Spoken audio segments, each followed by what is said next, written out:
தினம் தினம் 1000 பிரச்சனைகள், 1000 கவலைகள் அனைத்தையும் மனதில் அடக்கிக் கொண்டே எதுவுமே நடக்காதது போல வெளியே புன்னகைத்து வாழ்பவர்கள் தான் இங்கு அதிகம்.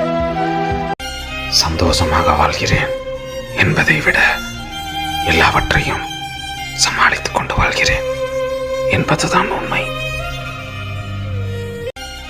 எதுவும் கேட்கவில்லை என்றால் நீ செய்வதெல்லாம் சரி என்று அர்த்தமில்லை. பிரச்சனை வேண்டாம் என்று அமைதியாக இருக்கிறேன், அவ்வளவுதான். நீ பண்றதெல்லாம் கரெக்டான நினைச்சுக்காத. நான் அதை சுட்டி காட்டி சண்டை போட வேண்டாம்னு பொறுமையா போயிட்டு இருக்கேன். உன் மேல தப்பு வச்சுக்கிட்டு என்கிட்ட வந்து ஆர்கியூ பண்ற, அதுக்கு நான் ரியாக்ட் பண்ணா அதை பிடிச்சிக்கிட்டு புதுசா வேற ஒரு சண்டை போட ஆரம்பிச்சிடுறேன்.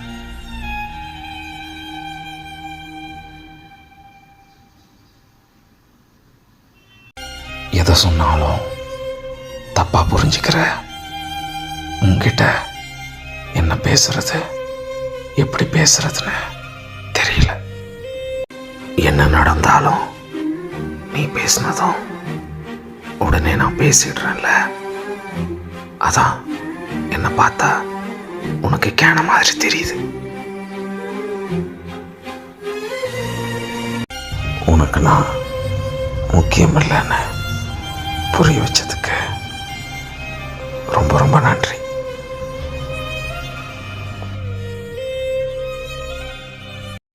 கவனமாக இரு என்ற வார்த்தைக்கு பின்னால் மறைந்திருக்கும் அன்பும் அக்கறையும் ஏராளம். பழகிவிட்டு போக பலர் வருவார்கள். பாசம் காட்ட ஒருவர் மட்டுமே இருப்பார். இழிவுபடுத்தி அவர்களை இழந்து விடாதீர்கள். என்னை மறந்துவிடு என்று உன்னை திட்டிவிட்டு மறக்காமல் இறைவனிடம் மனு கொடுக்கின்றேன். நீ என்னை மறந்துவிடக் கூடாது என்று. காண்பதற்கு தடை போட்ட போதும் மனதுக்கு தாள் போட முடியவில்லை. உள்ளம் உன்னையே நினைக்கிறது. என் வலிகளை புரிந்து கொள்ள வேண்டாம். எனக்கும் வலிக்கும் என புரிந்து கொண்டாலே போதும். இதயத்தின் மொழி துடிப்பென்றால் நான் உனக்காக துடிப்பதை உலகின் வேற எந்த மொழியாலும் உனக்கு விளக்கிட முடியாது. உனக்கும் எனக்கும் எவ்வளவு சண்டைகள் வந்தாலும் நமது அழகிய நினைவலைகள் இப்பொழுதும் சொல்லும், You are my everything. Dear 2026, please no more fake people. எதையும் சிரித்தபடி தாங்கும் வல்லமை அப்பாவின் இதயத்தில் மட்டுமே உள்ளது. பிரிவுகள் பழகிவிட்டது.